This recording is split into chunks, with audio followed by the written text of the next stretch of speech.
But the one that is obvious that everybody knows is crude oil that is there, and they have discovered and are still going on to drill more than 400 wells.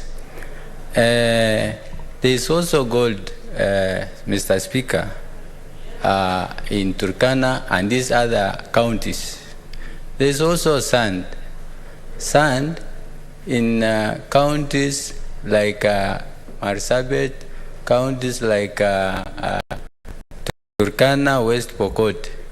There's so much sand. And when I see Fioco's lorries carrying sand from Machakos to Nairobi, and the way it is so just available in Turkana County, I feel sympathy. I sympathize those people from lorries. The other minerals, Mr. Speaker, the biggest which competes with oil, and I think it is even topsoil, the issue of solar. Solar in Turkana, even if you do a good survey, Mr. Speaker, you will find sand in Marsabit, in Turkana, is not the level it is now in Nairobi. So I think it is becoming lower because it is like now 42 degrees centigrade, meaning it's like now it is lowered, which becomes too hot. So when we harvest and tap this solar, you will realize the cost of electricity will be very cheaper in this nation of Kenya. Mr. Speaker, one thing that we realized, and this is just a live case example, in a well that called Ngamiawan, the known international well called Ngamiawan, which produces highest volume oil, the children and the people from that well, a village called Nakuklas, are still begging for water, are still begging for food, are still begging for clothing, are still begging for even drugs. If they can even say that someone is sick and he needs aspirin or Panadol, they are not available. And this is a reality, Mr. Speaker.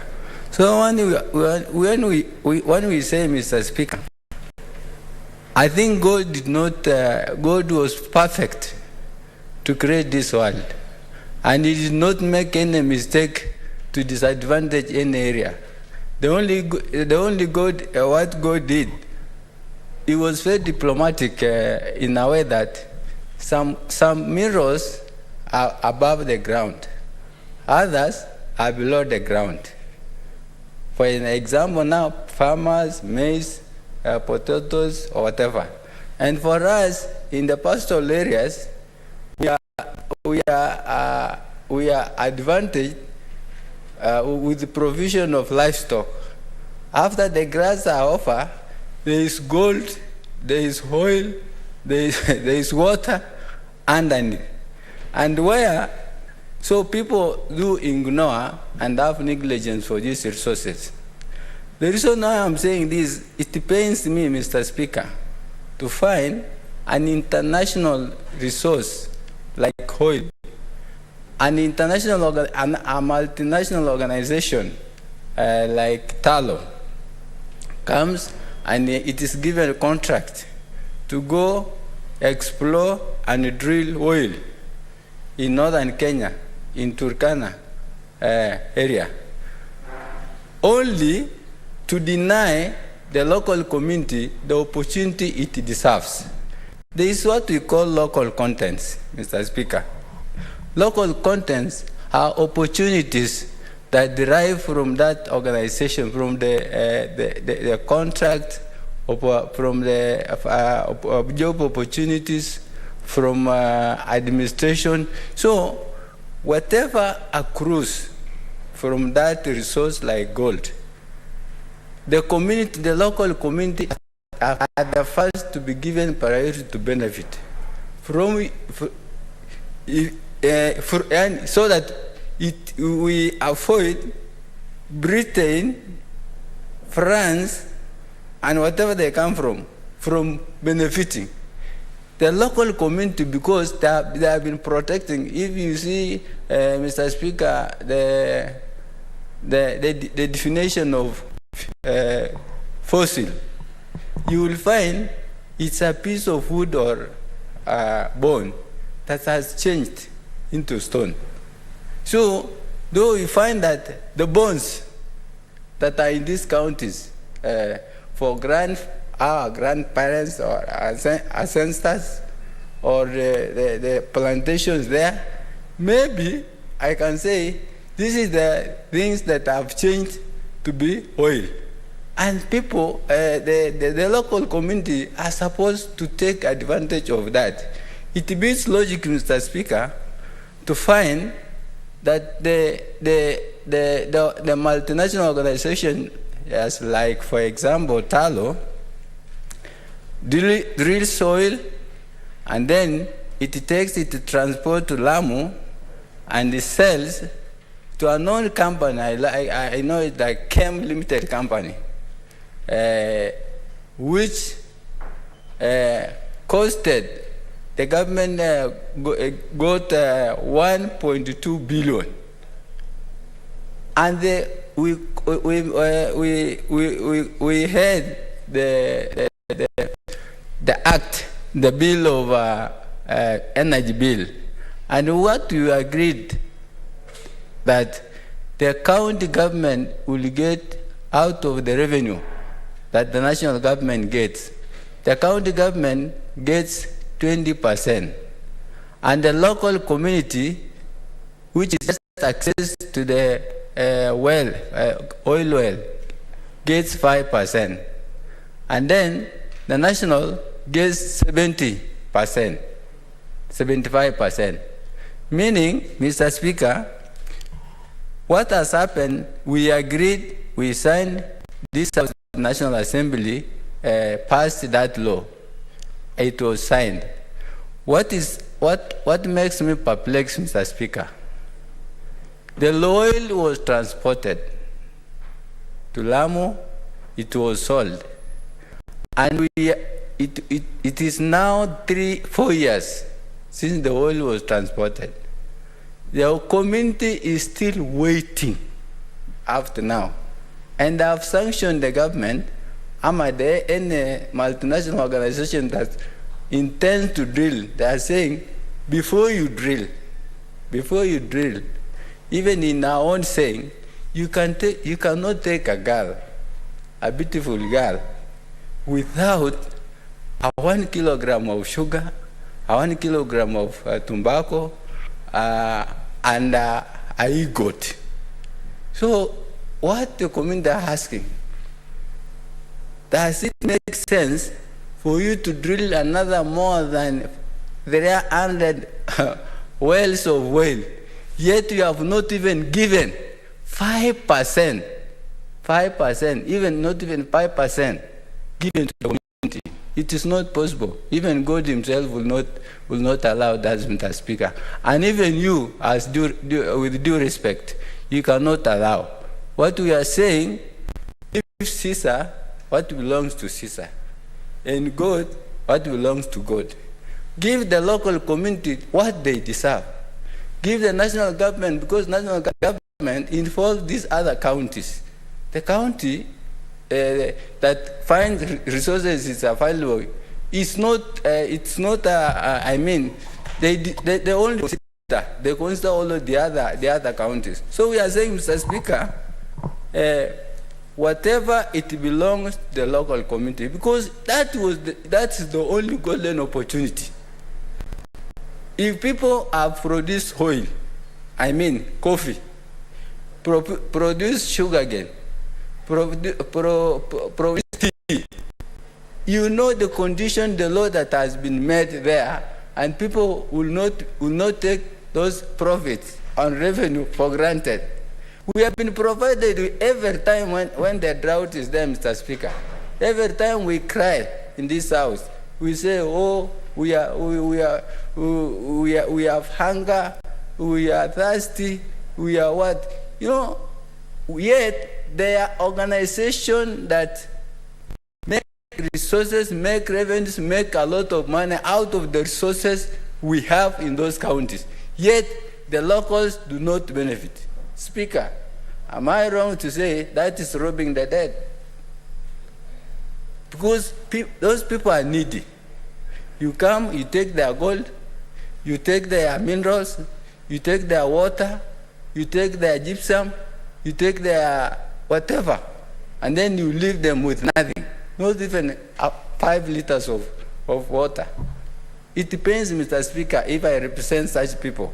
So what we are saying, Mr. Speaker, this law is very important, that we make clearly the advantage, the revenue.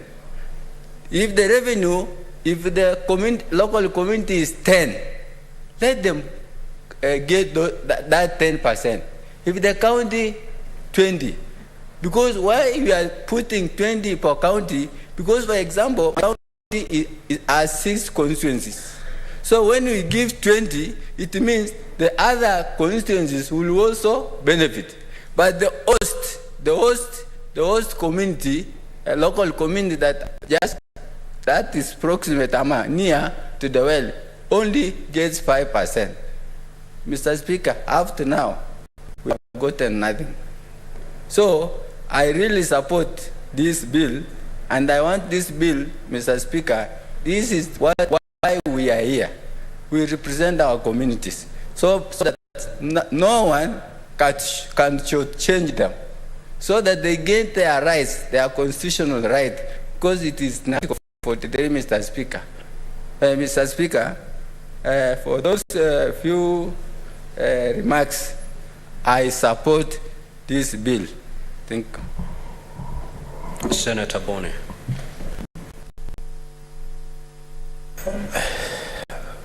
Thank you, Mr. Speaker, sir. Mr. Speaker, sir, the operative word in this bill by Senator Mungatana is sharing. I want to support him for this flow of thought, because really, this is the backbone of our Constitution.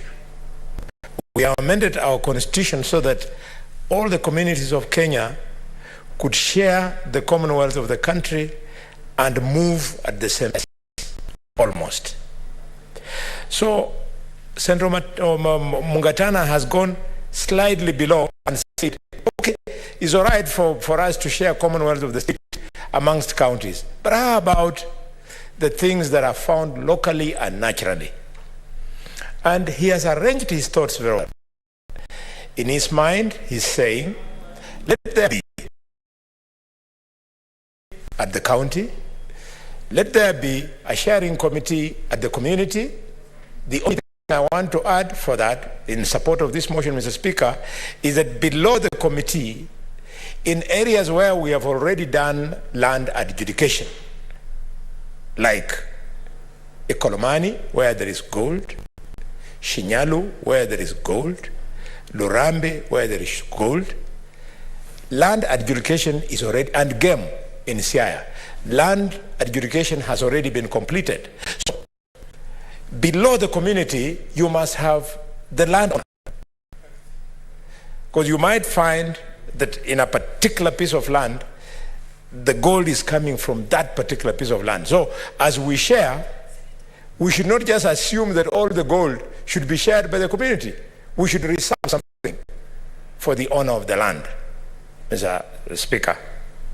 Mr. Speaker, with that improvement on the structure of sharing of this wealth, may I remind Kenyans who are following this debate that, just like I have said, this was the intention of the Constitution, this will not be the first fund that we are subjecting to sharing. We already know, Mr. Speaker, devolution is about sharing devolved funds. Mr. Speaker, we know that CDF is sharing of funds that go through our 290 constituencies. And what's more, the sharing of bursaries is again this very, very principle. So I would appeal to all colleagues, members of parliament, and eventually the National Assembly, that we all stand behind this motion, Mr. Speaker. Mr. Speaker, speaking generally, minerals have become a curse in Africa. If you look at your breaking news now, our armed men and women are in the DRC trying to maintain a ceasefire. But less than 1 hour ago, it has broken down in Kivu town. They are now killing each other. Reason? Natural resources.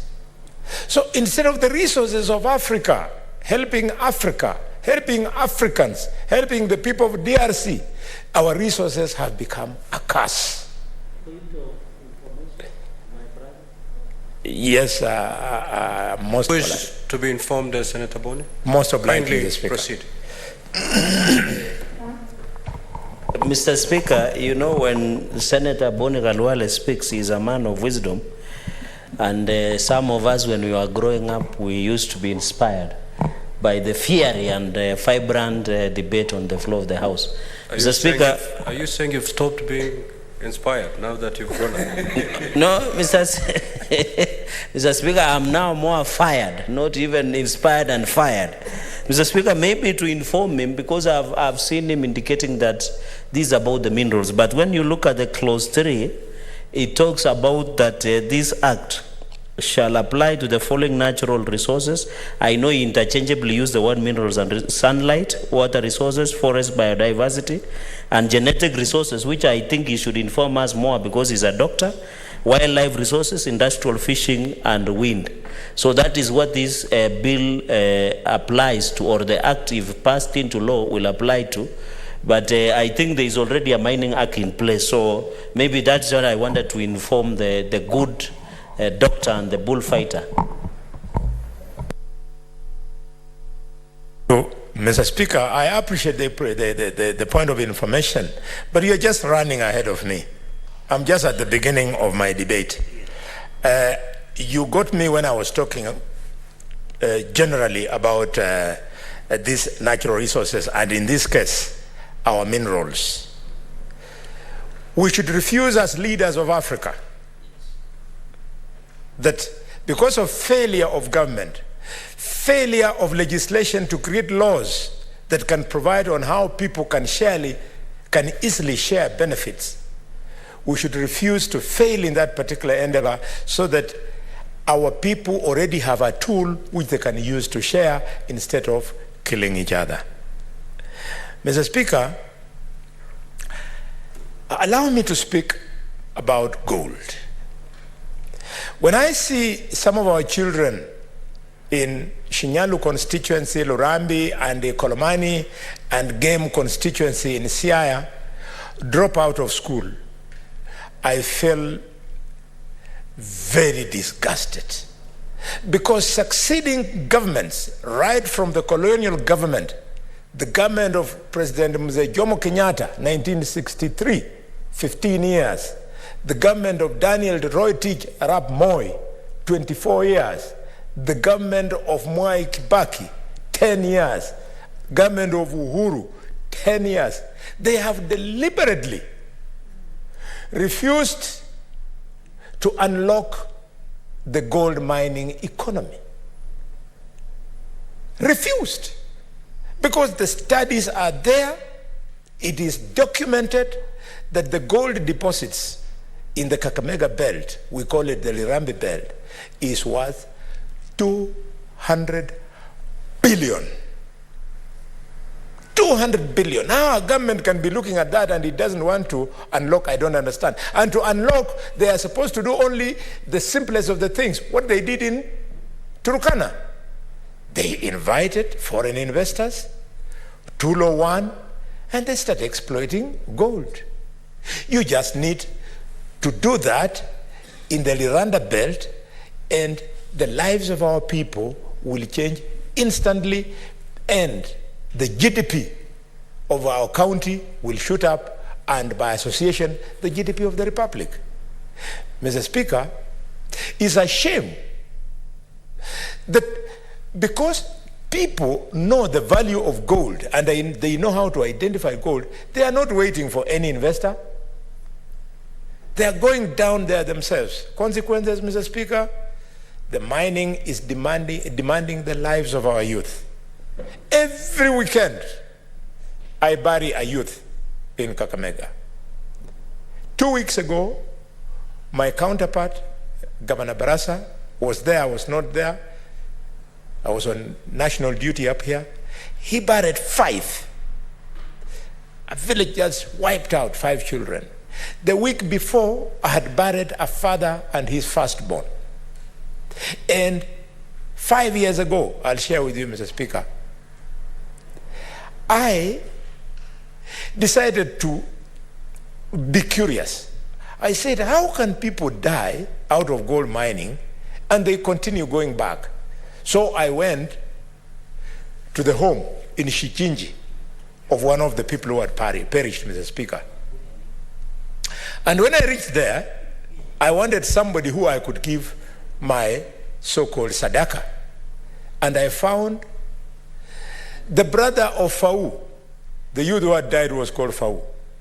The brother of Fau was missing in the home. So I asked them, where is he? They said he went behind here. So I followed. Fau, where are you? I found Fau had gone back into the same pit. I found Fau's brother, Fau was dead, had gone back into the same pit to extract more soil so as to sell in order to defray funeral costs.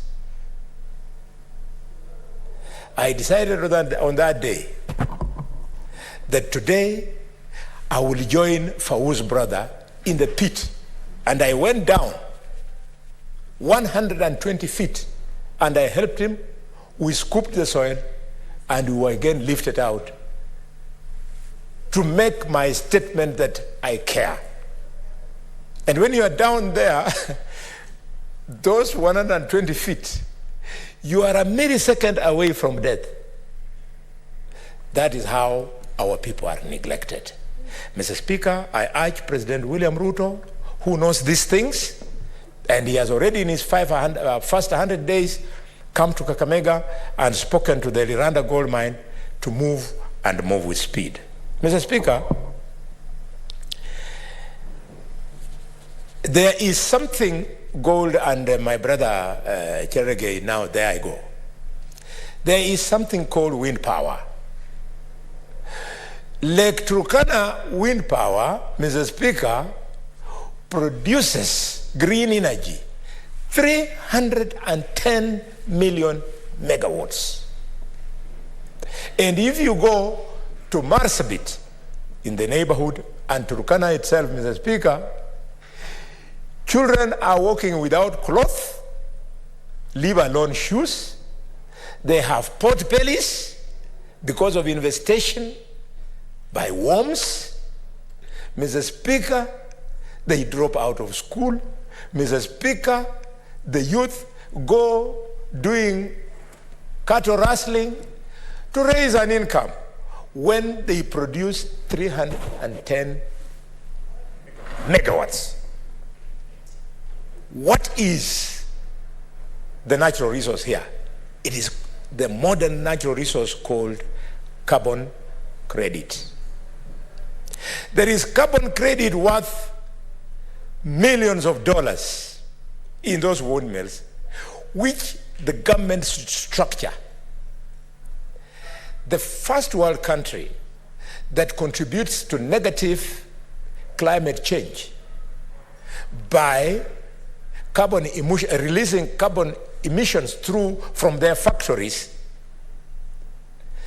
according to the United Nations, it is signed and agreed that they must pay back to any activity in the world anywhere that adds to positive climate change, i.e.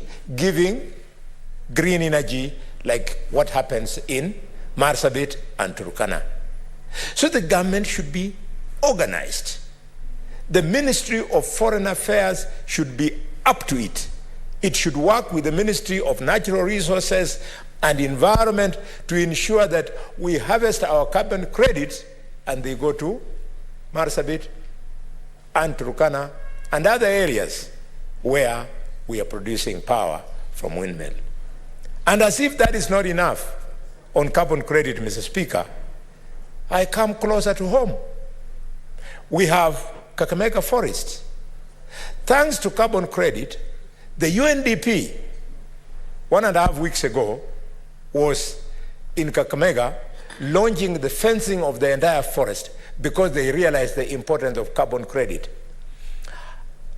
The process was being presided over by the ambassador of Japan. And I listened to him. He spoke for around 40 minutes. And in 40 minutes, he said generalities upon generalities, only to mention in one little word, Mr. Speaker, the word carbon credit. Because they would love that they bury it in the sand, people to start rejoicing that their fence has been fenced, not knowing that the reason for fencing that forest was actually to secure carbon credits for the local community. Mr. Speaker, having said that, allow me, and I hope the young dynamics chair who is now in place will not throw me out. Ladies and gentlemen, colleagues, senators, we have a job to do. In fact, when I see the little differences that are responsible for the other side having no senator in this house, I feel very small. We are really small. Because this is the chamber that should create awareness, that should bring the fear of the Lord in the heart of President Ruto, never to repeat what the handshake government did. I wish they were here. I would have told them that the controller of budget has today told Parliament that she was forced, Margaret Nyakango, she was forced by the handshakers to release 15 billion shillings so that they could come and rig elections to defeat us. Having eaten our 15 billion, they don't want to sit here and debate so that we rectify the mess that we have thrown our country in. If we are here so that we have an opportunity to force the control of budget, Mr. Speaker, to give us 25 billion shillings, then I would rather I don't participate in that election myself. I'm proud of young women like Senator Tabitha Karanja. Why can't people who want to be presidents hire Karanja? They sit with her. They use her golden mind that is able to convert alcohol into a multi-billion venture. And I don't know what has become of our courts, Mr. Speaker. Our courts should never be allowed to harass business people. When a business person is behind on paying tax, you don't respond as a government by closing down that business. You call the business person so that they can reschedule the tax which is due. The moment you close, it is equal to killing the proverbial goose that was laying golden eggs. This is the new conversation we should be involved in, not who is the leader of the majority, who is the chief whip, costing as well. No, that debate is meaningless to this republic. If tomorrow you tell me that I have served the country as majority whip for 3 years, let Cherargei take over, I'll gladly say, I did my bit. You fight over it until you want to cripple Parliament. Doesn't make sense. Mr. Speaker, but this is Kenya. The future is bright. Mr. Speaker, I listened to you when you were speaking from your seat, and I know, unlike many youth who are involved in drama, which I don't see you doing even on your social media, you are good material. You are good material for our youth when your time is up, and I know your time is now. And I celebrate you all the time. I know you don't know. I have a photograph of 2 little girls. I don't know their parents, which I have treasured. One girl, she's carrying her shopping. And she's running and screaming, but she's not dropping her shopping. The other girl, you are with her. I've saved that photograph. When you went into that war. That is the material we want the Kenyan of the future to be made of. What funny people. Pure kabisa. Mr. Speaker, I support. Thank you very much, Senator Kalwale. Senator Joseph Joe Newtu.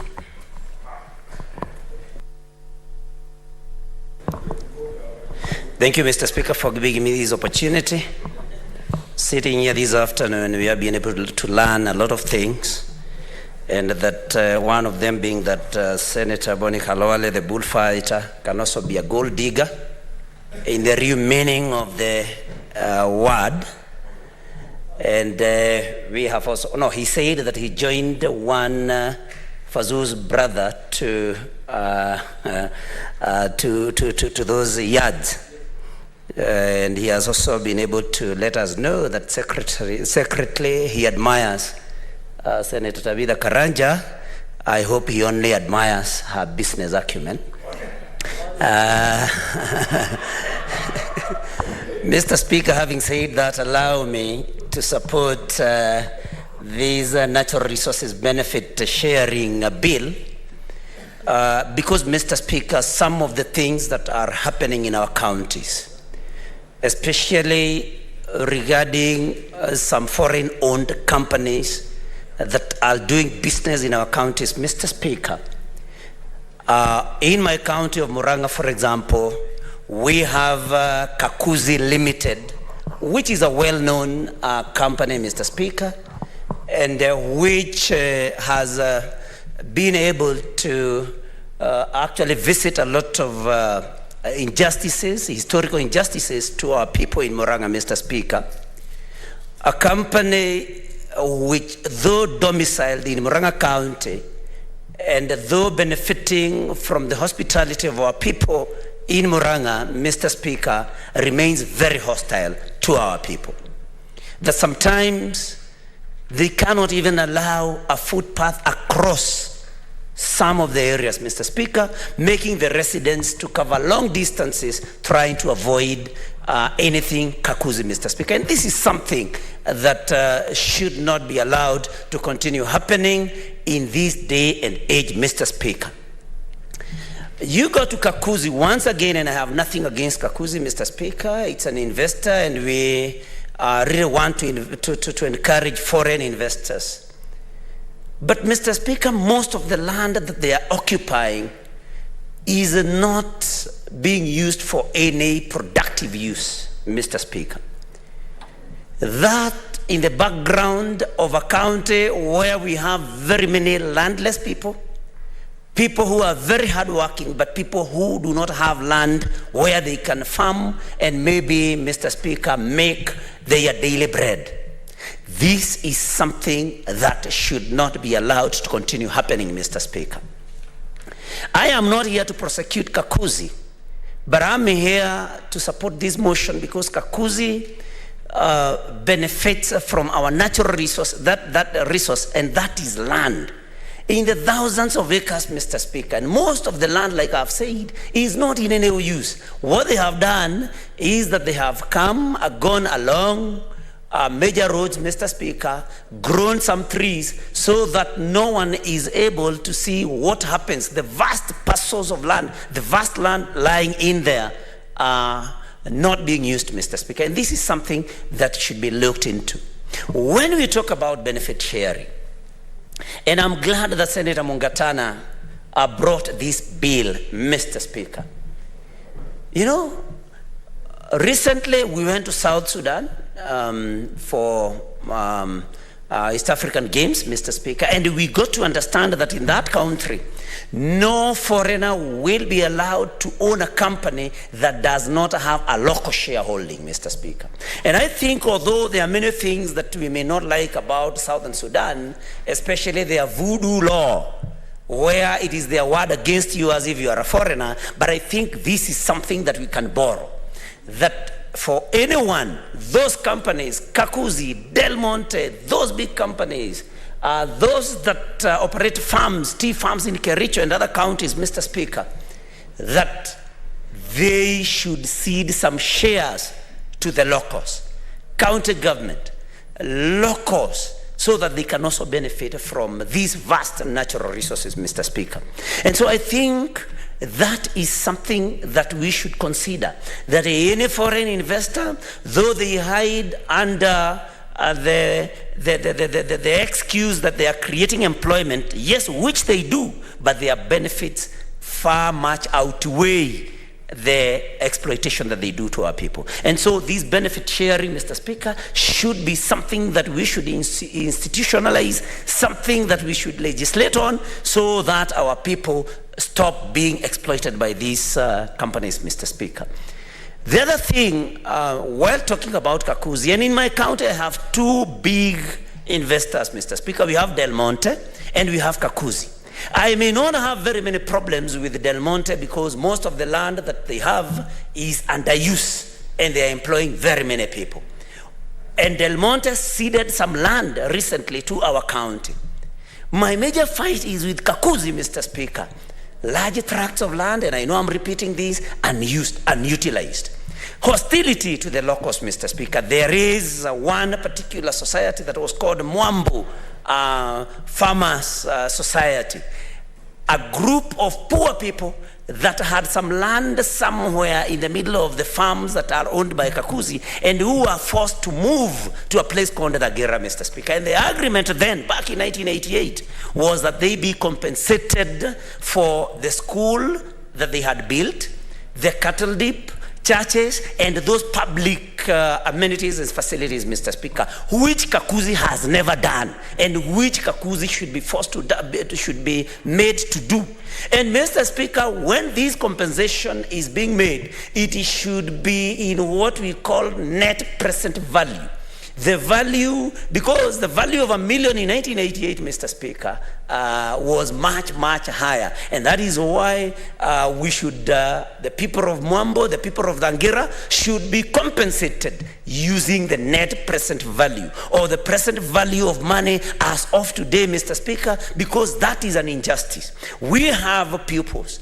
Currently, you know that in our schools, in every other country, in every other part of the country, Mr. Speaker, we have problems with infrastructure because of junior secondary school that has been domiciled in primary schools. We would need this money so that the Angera Primary School, Mr. Speaker, the amount that was supposed to be paid by Kakuzi to them, it may be utilized, Mr. Speaker, to put up the necessary infrastructure in that particular school. And other places also, we have the Chanjiru Farmers Cooperative, Mr. Speaker, also neighboring Kakuzi, where these historical injustices have been visited on our people. And so I stand to support that the benefits accruing from exploitation of natural resources in our counties should be shared with the locals. And Mr. Speaker, with those very many remarks, and I have nothing against Kakuzi, Mr. Speaker, I beg to support that bill,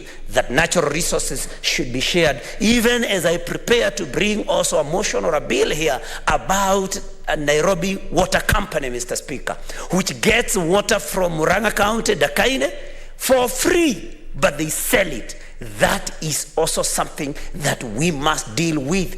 They cannot get things, a resource like that for free from Murang'a, and our people of Murang'a still don't have enough water for for drinking and also irrigation, Mr. Speaker. And these are things that we think we should include in this bill. So, Mr. Speaker, I support, even as I call upon the companies to be fair to the communities that have hosted them. So, Mr. Speaker, I support that bill, and thank you very much for that opportunity.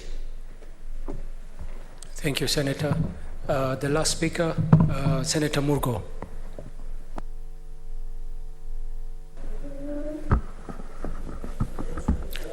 Thank you very much, Mr. Speaker, for giving me the opportunity to also give my thoughts in addition to my colleagues.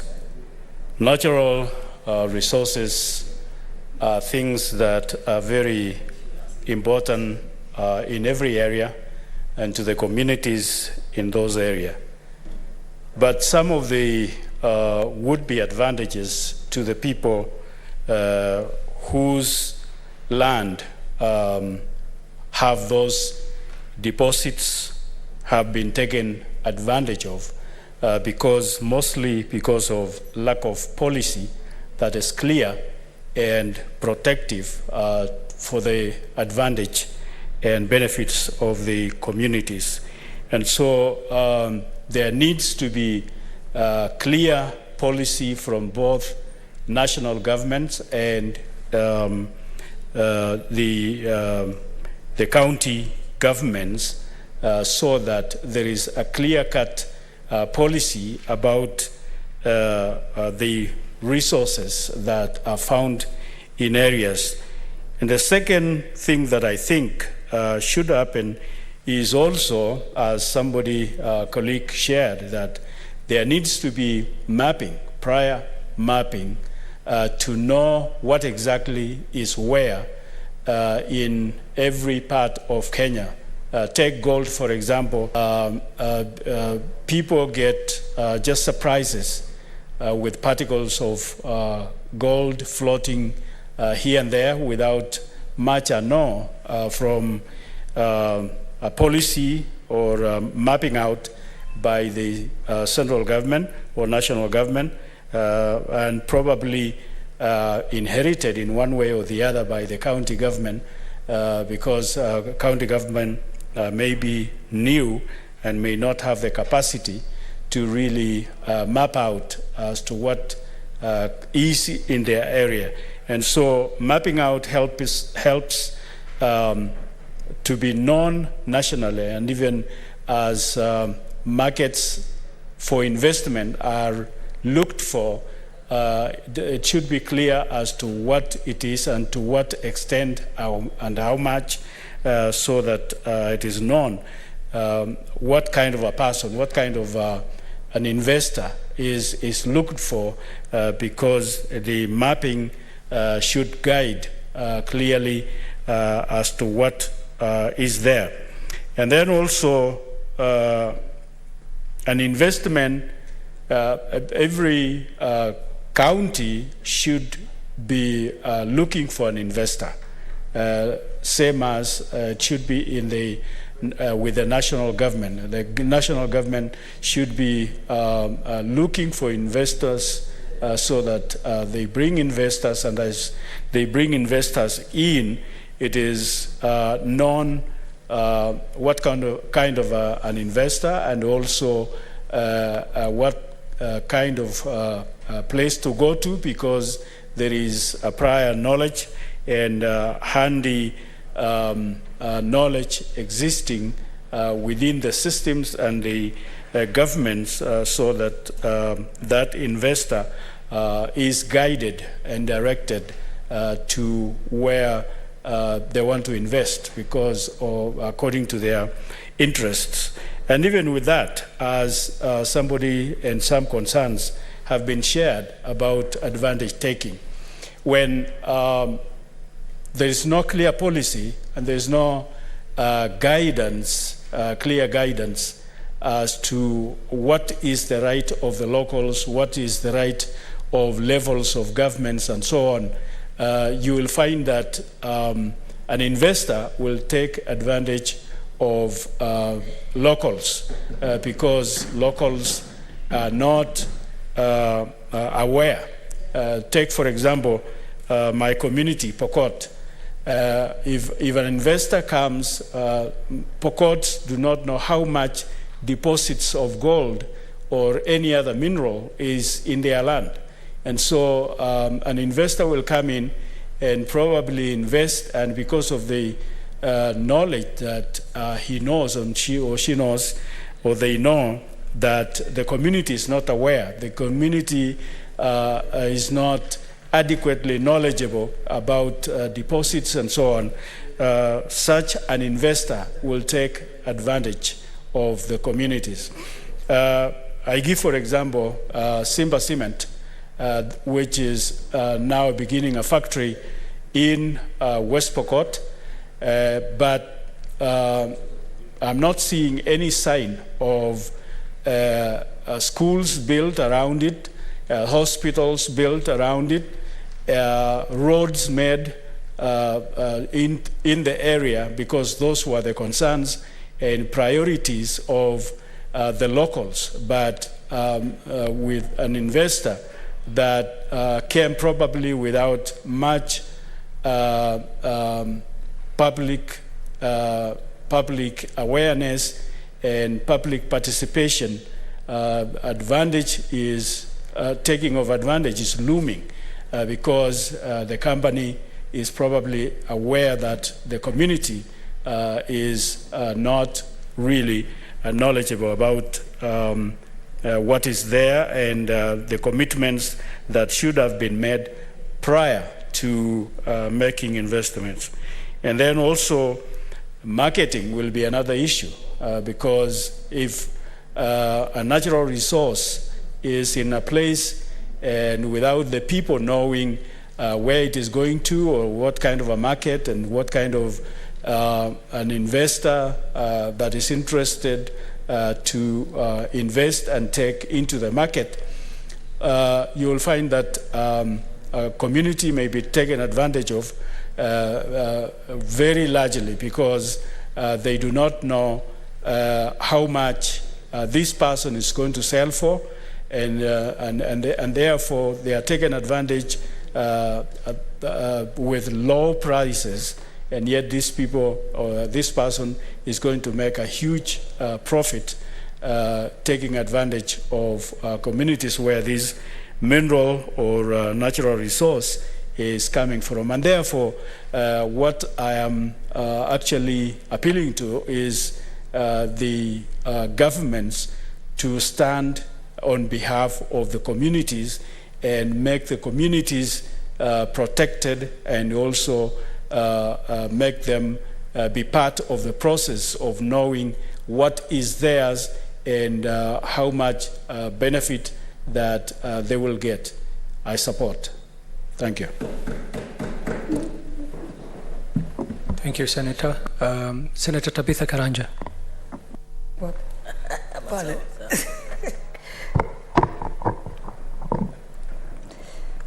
Thank you, Mr. Speaker, sir. And I rise to support this bill. And Nakuru County, I come from Nakuru County, and Nakuru County is rich with a lot of natural resources. But what Senator Boni Arwari has said, it is true. It is like a curse to have a natural resource around your area. And this one I talk when I remember the Mount Longonot, where I know most of you, most of our senators, honorable senators, you've grown to climb Mount Longonot, especially when you are a lot of stress and you want to get rid of your stresses. That is the best place to go. I was just born just few kilometers from Mount Longonot. And it's a sad story, because we were raised up there. It's about 5-acre piece of land, and we used to harvest our food from those 5 acres of land, get educated, and become who we are today. But today it's sad, because they can't even feed themselves.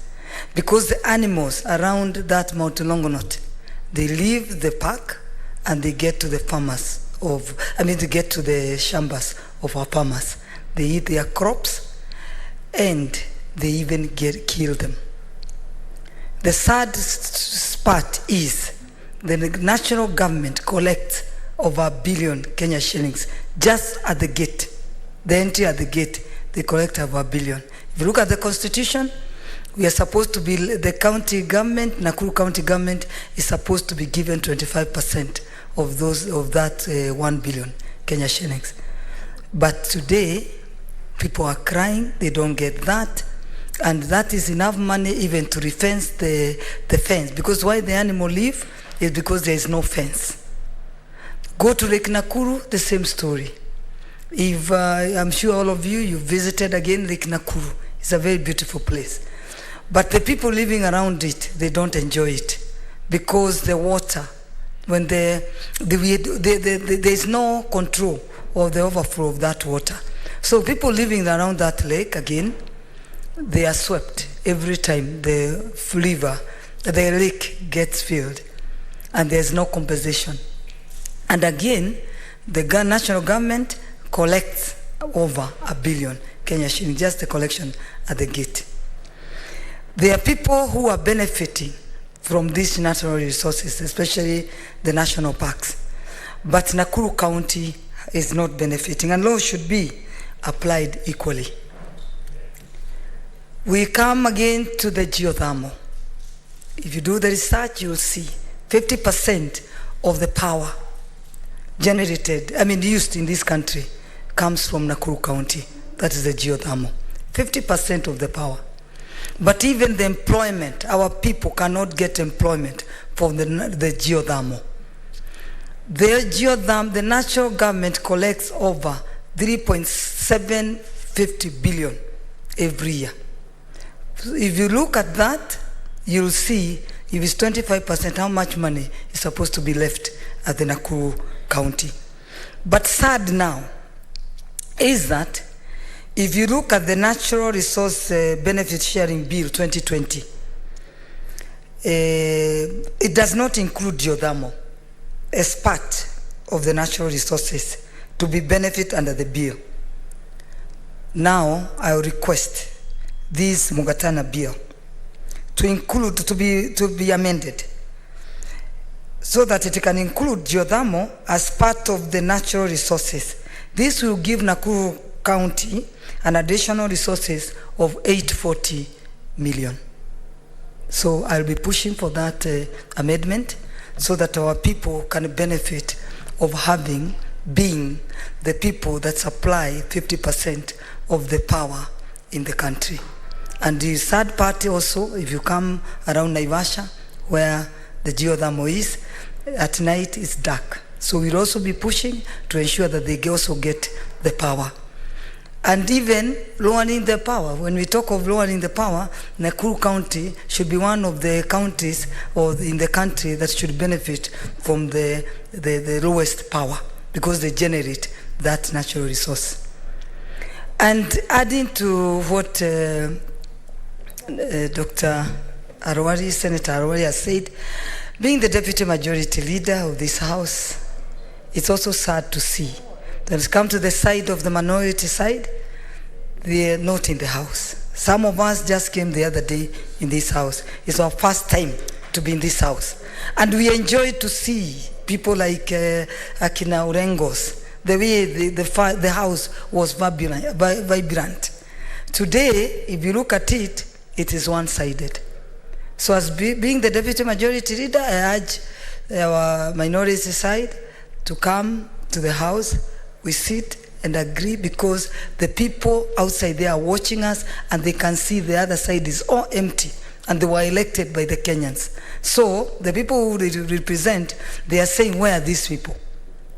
I'll push and see what is not happening, because what is happening now, I think that vibrant, whatever people like us came to this house hoping to get, and we were always inspired to come into this house so that we also share and contribute, like the way we could see senators like Urengos who are doing to this country, and we thought would come and join hands together, all of us, so that we can push this country to the next level. So there were differences will not add, it will only spoil for the people outside this house who are watching and looking at us. Even the international world is watching and looking at this house. This is an upper house where everybody depend and who have hope, a lot of hope into this house on the legislation of laws to ensure that we bring the cost of living down, because we are the ones to support the current government to ensure that the lowering of the cost of living is lowered by the laws that we registered in this house. Thank you, Mr. Speaker, sir. I support the bill. Asante. Thank you, Senator. Mr. Speaker, point of order. What is your point of order, Senator Gloria? Mr. Speaker, under our Standing Order 41 on the issue of quorum, if at any time in the course of proceedings of the Senate, Mr. Speaker, we don't have quorum,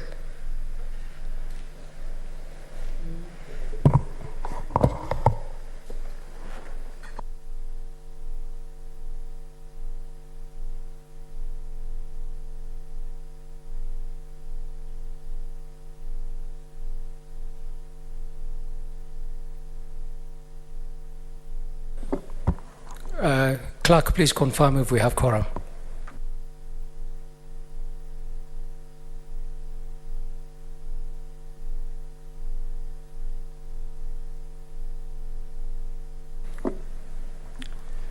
Clerk, I direct you ring the bell for 10 minutes.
Honorable Senators,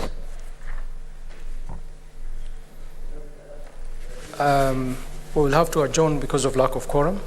Honorable Senators, pursuant to Standing Order 41, there being no quorum, the Senate stands adjourned until tomorrow, 8th March 2023 at 2:30 p.m.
NGCDF into the Constitution. Mr. Speaker, if you go around all the constituencies, the projects that are most visible are projects done by NGCDF, Mr. Speaker.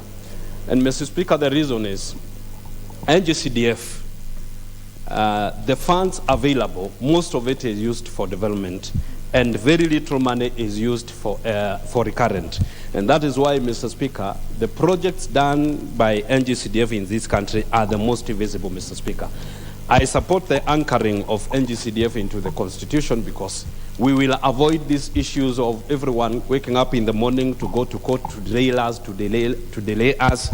When we anchor NGCDF into Constitution, we will avoid these issues of everyone waking up in the morning, going to court to say that NGCDF is not constitutional, and we will avoid the delay as we are experiencing today, Mr. Speaker.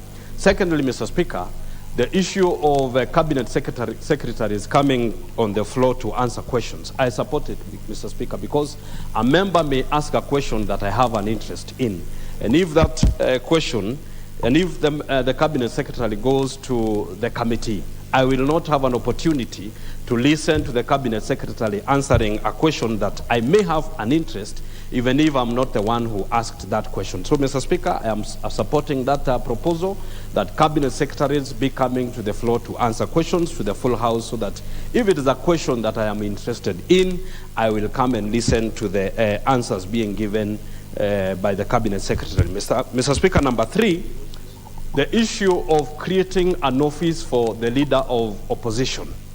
I am supporting it, Mr. Speaker, because the noise we are experiencing in this town, Mr. Speaker, if the leader of opposition has an office, he will go into that office, address media, make all the noise he wants to make from that office, as opposed to what we are experiencing, him making noise in town, disturbing the peace that is being experienced by Kenyans.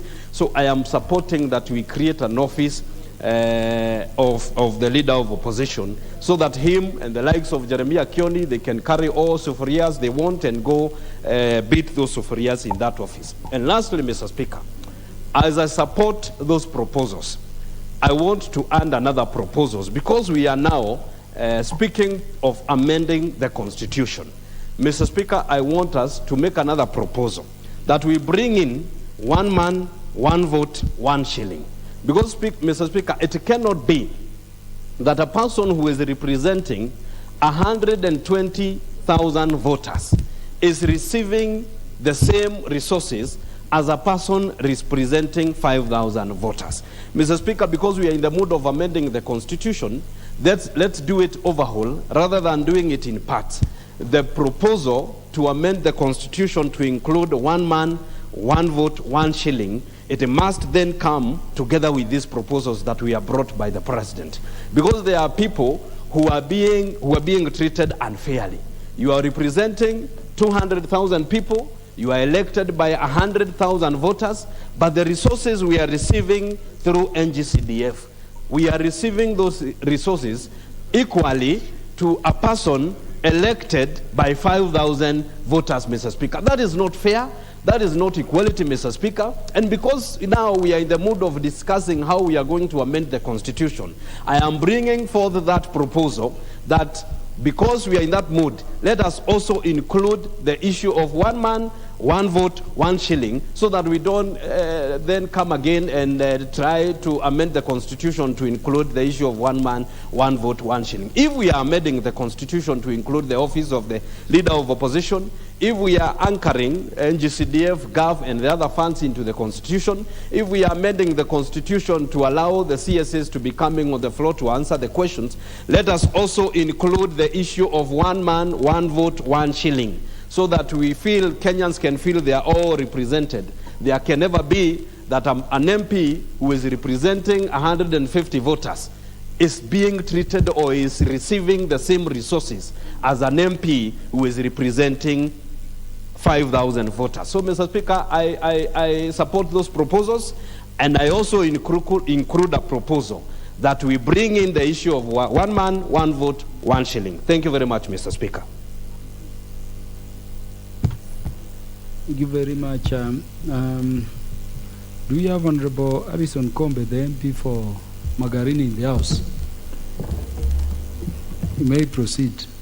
Asante Mheshimiwa Spika kwa kunipatia nafasi hii nikaweze kuchangia mswada huu unaoelekeza kubadilisha ama kurekebisha katiba.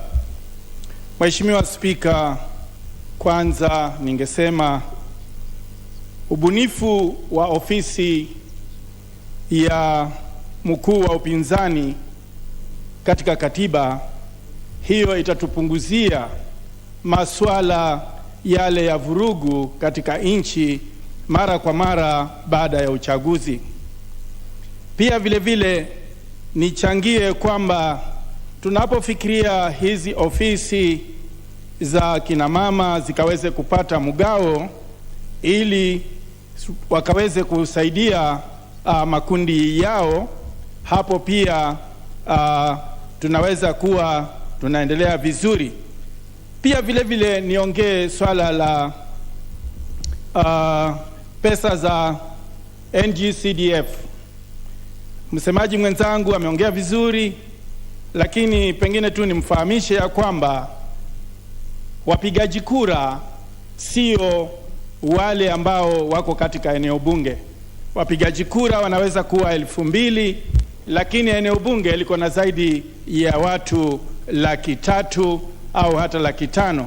Inategemea siku hiyo ya kupiga kura kama watu wameamka namna gani ndio waweze kujitokeza.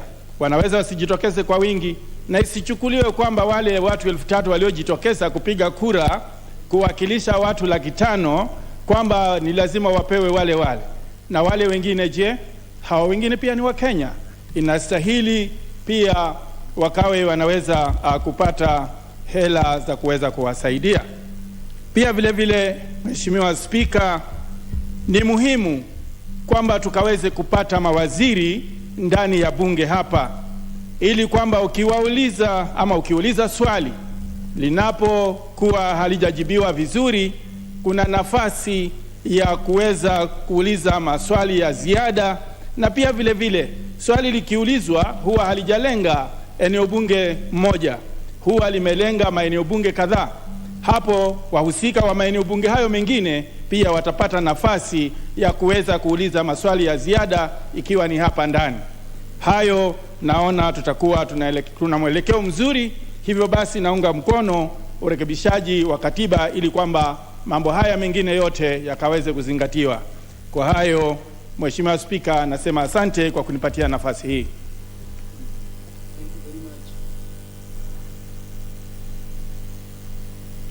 Thank you very much, Honorable Kombe, for those wise and well-thought contributions. Do you have Honorable Gabriel Kagombe, the MP for Gatundu South? Is Gatundu South the constituency of the 4th president of the country? I confirm, Mr. Speaker, it is the constituency of the former president and the chairman of the Azimio coalition. You are a great member of parliament representing great people. Make your contributions. Thank you, Mr. Speaker. Mr. Speaker, I rise to support this motion on amendment of the Constitution to allow Kenyans access services that... Honorable Kagombe, Honorable Ferdinand Wanyonyi, I really wanted to give you the chance to make your contributions, but the systems of Parliament confirm you had contributed to this motion on Wednesday, 15th February. I don't know whether you could cross-check. And the systems indicate you made your contributions for the entire time allocated, in fact 10 minutes. You are so senior, I don't want to keep you around. Okay, thank you. Continue, Honorable Gabriel. Honorable Speaker, I support the motion, especially on the 2/3 gender rule. Honorable Speaker, the spirit of the Constitution under Article 27, 6 and 8 is that a representation of all Kenyans is very imperative and is critical so that we achieve parity of, because you know, representation, and we keep saying, is that we say that there's nothing for us without us. So to have a parliament that does not have enough women is to mean that women are not being represented properly in their constituencies here in parliament. It is also the same when it would so happen that we have fewer men and fewer youth in the in parliament. So I support the 2/3 gender rule as proposed by the president. And this parliament, under Article 255, 257, and 256, have the right and the powers to amend the constitution to allow such changes. Mr. Speaker, the importance of CDF cannot be overemphasized. When you walk around town and you walk around the villages, you find projects that are done and funded by CDF, because the way CDF is constituted is that it is so representative. It touches on the lowest of people within constituencies, and they are able to put their contributions on what matters to them. Mr. Speaker, when we start fighting such a fund, then you deny the lowest people in society access to have word and to have their word put and listened to and implemented by the fund that comes from their taxpayer, from the taxes that they pay. Mr. Speaker, we know that probably other ministries should have done their work. For example, right now we just got the bursary fund. And probably the Ministry of Education should have identified a way of addressing issues of disparities between people who can pay and people who cannot pay. But as it is, and we have the law as is and the law as it ought to be. Right now, as it stands, in as much as we would want the ministry to do that, it is unable to do that, and it is unable to provide for children who are not going to school. But a member of parliament with his committee of CDF are able to go and find the lowest people in society and accord them bursary. As it stands, we have children who have not been able to access Form 1 because they have no school fees. We have children who are out of school because we've not been able to disburse their bursaries. And you know, the way the situation is on the ground is that we have disparities and we have a lot of troubles with the finances. So, Mr. Speaker, I support the implementation and anchoring of CDF and GAF and other affirmative action funds into the Constitution. Mr. Speaker, we have been treated to a lot of drama in the recent past. And when I see the opposition leader waking up in the morning and saying, now we are going to G, then I realize we do not have proper or properly anchored position of official opposition leader. And we say that exercising what we call power without responsibility is a prerogative of the harlot. And we must stop opposition from just disrupting economies of other people and economic activities of Kenyans. But how do you do that, Mr. Speaker? We need accountability. We need an opposition that is structured so that even as it opposes the government, opposition that is able to put the government in check. But we cannot do that when the official opposition leader is somewhere sitting under a tree. Mr. Speaker, we need the official opposition leader and the actual opposition to be structured and to be within the law, so that when they're putting the government in check, then they exercise their authority and their power to oversight and to oversee government in very structured manner. That is the only way we are going to have and avoid these issues of addressing people on TV and by the streets and on the rooftops of cars. And we have a proper office that can address the executive and can be brought to this parliament, and we consider what has been recommended by official opposition. That is the only way to put government in check. And even as I sit on this side of government, I know that people left to their elements, they are capable and they have proximity and affinity to be selfish and to go to very selfish decisions. We need a proper working opposition, and that is why I support the president when he says that this parliament finds it fit to anchor the office of the official opposition leader and actually the official opposition, which we're going to deal with here in parliament, and structure it in a bill and in an act that can be dealt with and that is capable of coming and standing here in parliament and being considered, so that the recommendations of the opposition are heard in parliament and considered within the law. And finally, Mr. Speaker, before you leave that point, because the president has dispatched these thoughts to parliament, so that as members we can enrich those thoughts and act if we are to act, not just to support. We still do not have a bill. Just while you are on your feet, and I'll add you time. I've had members contribute on that point on which you are giving very thoughtful, considerations. How do you have the leader of official opposition in a system like ours, which has no opposition? Because if we can help the president solve that, I've had everybody contributing agree we need that structured. Or you are suggesting we move from a presidential system, which we are now without opposition, to a parliamentary system where there is an opposition and for which, therefore, the leader can be the official opposition in the House, formally, giving his views on how the nation should be run in the structured way you suggest. Mrs.